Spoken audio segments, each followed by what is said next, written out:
We're live. Too hard. Okay.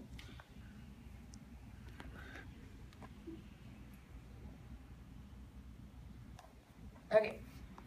Hi, my name is Elizabeth Sperry. I met my husband 6 years ago at a small Starbucks in Waynesville, Missouri. It was a very awkward meeting with a lot of bad jokes and long pauses, but eventually we were able to get through that pretty quickly and move on into a very successful date. A lot of my friends already know that story, but what they don't know is that we actually met online through a website called Plenty of Fish. Online dating is, let me show you real quick. This is Plenty of Fish. It's a simple website, so you can go through it, and it's a free dating website because I was very cheap, so I did not want to have to spend money to find somebody. Online dating is becoming more common than it used to be. People used to try their luck in college, go to church, bars and clubs, probably more unsuccessfully. But with everyone's increased busy schedules, it leaves a lot less time for dating. So online dating came into play. When online dating first started, many Americans believed that it was the desperate act of very lonely people. Match.com actually started the first online website in April of 1995.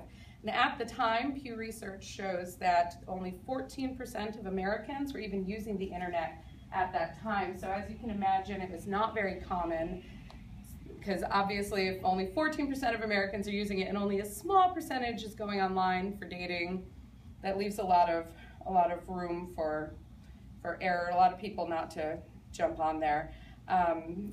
But online dating is becoming more and more accepted each year. Pew Research also shows that in 2005, 29% of Americans still believed online dating to be very desperate. But in 2014, that number decreased down to 21%, and it's becoming more and more acceptable.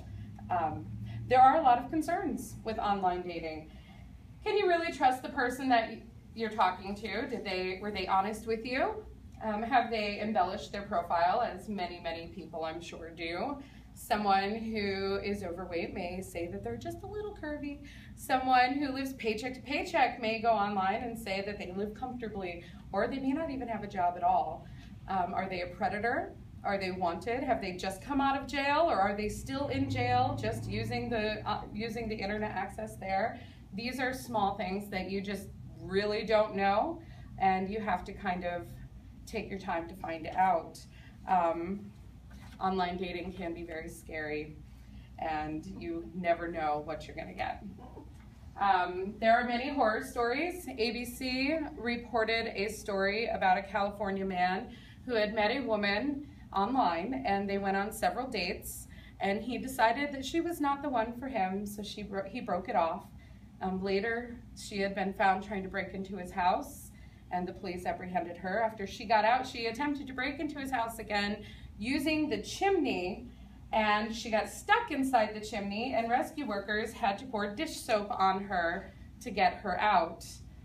Another story from ABC News about a woman in Naples, Florida, had met a man online and decided to meet up with him at a Days Inn, which is very risky, and he, upon meeting her, had locked her in the room and attempted to assault her, and hotel workers called 911, and she was rescued with no harm done.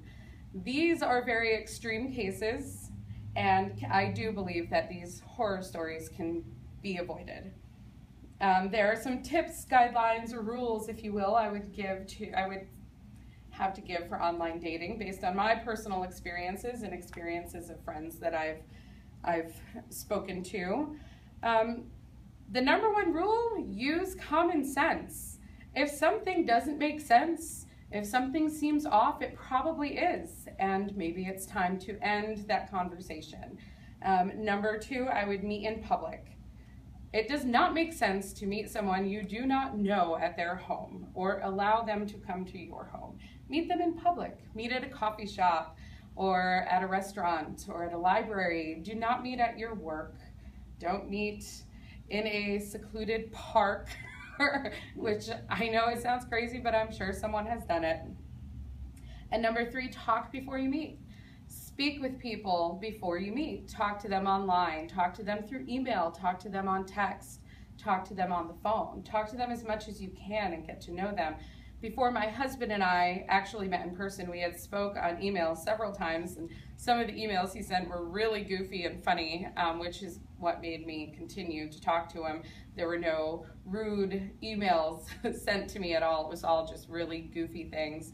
And then we talked on the phone, and we got to know each other. And I was able to hear his tone and hear how he spoke to me and hear how he spoke to other people while we were on the phone as well. And it gives you a good sense of the person that you're going to meet in person. But there can be a lot of success with online dating, as in my case. Pew Research shows that 5% of all married couples or couples in a committed relationship met online. I know it's a small number, but 5% is 5%. It obviously works for some, and I'm sure that number will continue to increase as most Americans start to use more common sense. Hopefully that happens. Cosmopolitan just did an article about successful online couples. They featured 4 online couples that used really good decisions and really thought hard before they continued their relationships further, and that's great. In conclusion, being smart and trusting your instincts is really important to online dating success. Patience is vital. Take time to get to know each other, use common sense, and be smart about it.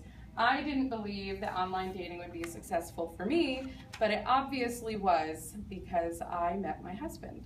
So in the words of Julie Spira, author of The Perils of Cyber Dating, Confessions of a Hopeless Romantic Looking for Love Online, patience is a virtue, and the best things in life are worth waiting for.